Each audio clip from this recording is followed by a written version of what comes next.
There are thousands of museums in China, housing diverse collections from fashion to finance, religion to revolution, politics to printing. And each exhibit represents a fragment of history, some revealing and some mysterious. May 18th is International Museum Day, and after scouring the country, we've chosen 2 museums which, despite being 1,600 kilometres apart and housing collections separated by thousands of years, share some striking similarities. Shanxingdui Museum in Sichuan Province, southwest China, recently made headlines with its discovery of artifacts dating back around 3,000 years ago.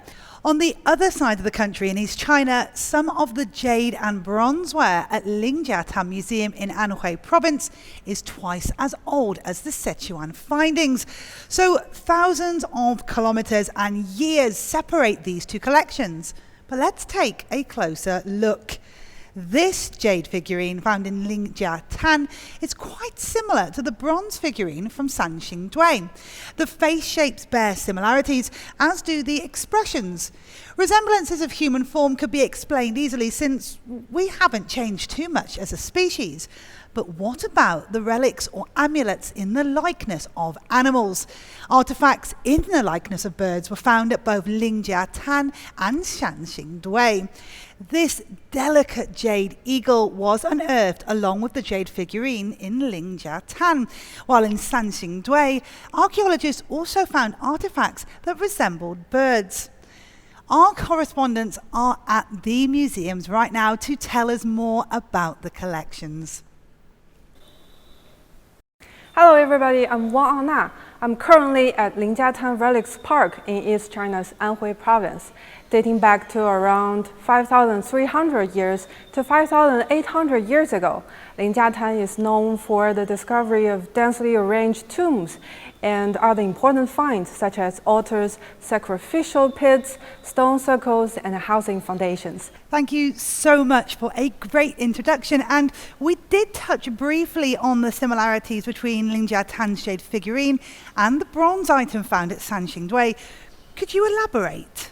Of course, we can clearly see that this jade figurine in sitting or squatting position has the similar angular face and solemn looks.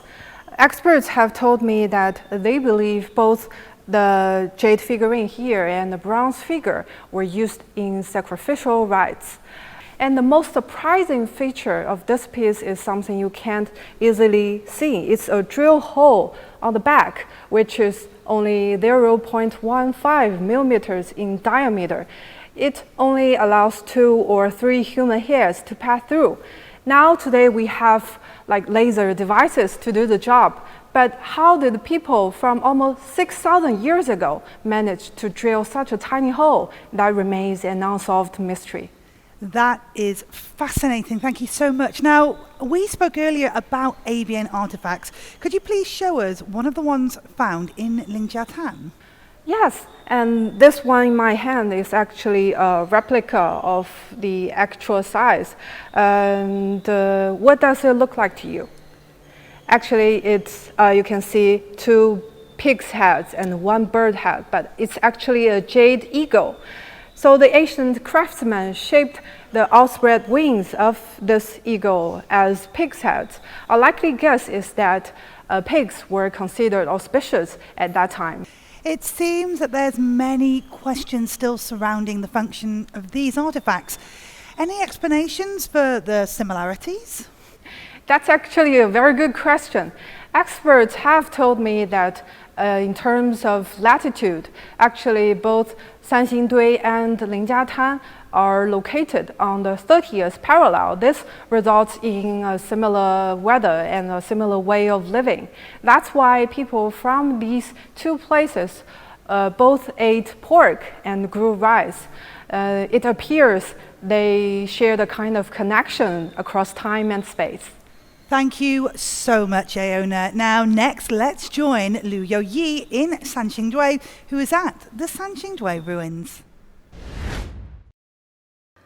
It was announced that 6 new sacrificial pits and more than 500 items dating back 3,000 years were found at Sanxingdui ruins in March. Sanxingdui belonged to the Shu kingdom that existed at least 4,800 years ago and lasted more than 2,000 years. Archaeologists have found many similarities between Sanxingdui culture and those of other areas in the Yangtze River Basin. Thank you so much for that introduction, Yo-Yi. Now, Aona just spoke about items unearthed from another burial site in Lingjiatan. What else are the bronze figures found at Sanxingdui similar? Could you tell us a bit more? Yes, of course.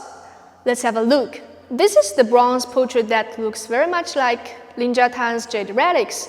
It has a thin face, frowning eyebrows, and dignified expression. The specific meaning of the crown is still unknown. It is estimated that it represents a high status, perhaps related to a greater political or religious power. As totems show, birds were important to the Shu. In fact, images of birds have been found in many of China's early cultures. This may reflect the common reverie of human beings to the sky. The bronze statues are similar to those found in Yangtze River Basin, share stylistic similarities. The findings in Sanxingdui offer evidence that Yangtze River was an important channel for cultural exchanges with middle and lower reaches of the river, including Anhui. Well, thank you so much to Aona and Yo-Yi. Here we have two very different places, separated by time and space, and they were brought together for the very first time in our studio. These fragments of history have revealed their own stories, but many questions remain.